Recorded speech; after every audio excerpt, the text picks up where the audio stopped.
Foreword. Although we're from different eras, Albert Henry Ross and I have much in common.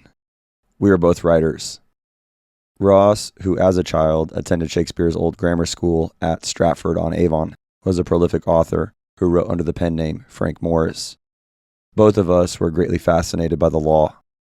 More important, both of us were skeptics. When young Ross attended church services in his native England, he would stand with the others to recite the Apostles' Creed. Saying that Jesus, quote-unquote, suffered under Pontius Pilate, was crucified, dead, and buried, end quote, came easily from his lips. But he could go no further. Setting his teeth tightly, as he put it, Ross declined to affirm that, quote-unquote, the third day he rose again from the dead. The reasons for Ross's skepticism were similar to my own.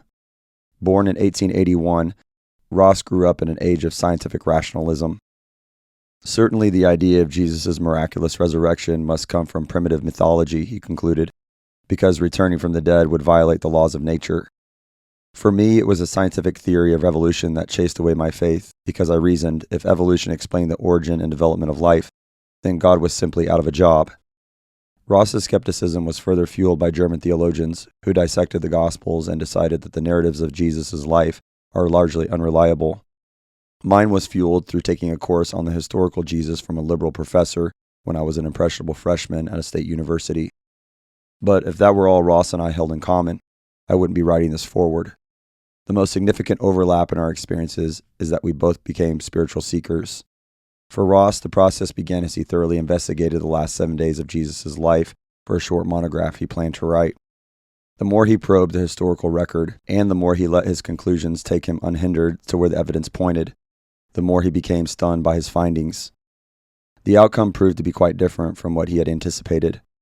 In the end, he came to believe there is a deep, profoundly historical basis for that much disputed sentence in the Apostles' Creed. The third day he rose again from the dead. Ross's journey makes fascinating reading, as you will discover for yourself.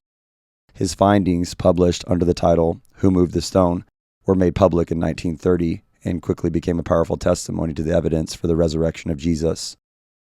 50 years after Ross's book first appeared, and 30 years after his death, my wife's conversion to Christianity prompted me to begin investigating whether there is any credibility to the claims of Jesus. One of the first books I read during my spiritual journey was Who Moved the Stone. The book spurred my own investigation, which eventually led to my decision to become a follower of Jesus on November 8, 1981. Later, I began writing books that, like Ross's, recount the historical facts that I personally found persuasive. So I owe Ross a great debt of gratitude. Who Moved the Stone was an important earthly link in a long chain of evidence that God used to bring me into his kingdom. Ross's stirring intellectual exploration of the historical record proved to be an excellent starting point for my own spiritual investigation. Whether you are a spiritual seeker with doubts about the veracity of the Bible or a committed Christian who wants to strengthen your faith, I urge you to read on. You will find much to encourage you as you read the book that Albert Henry Ross, that is, Frank Morris, never thought he would write. Lee Strobel, author, The Case for Christ and The Case for Faith.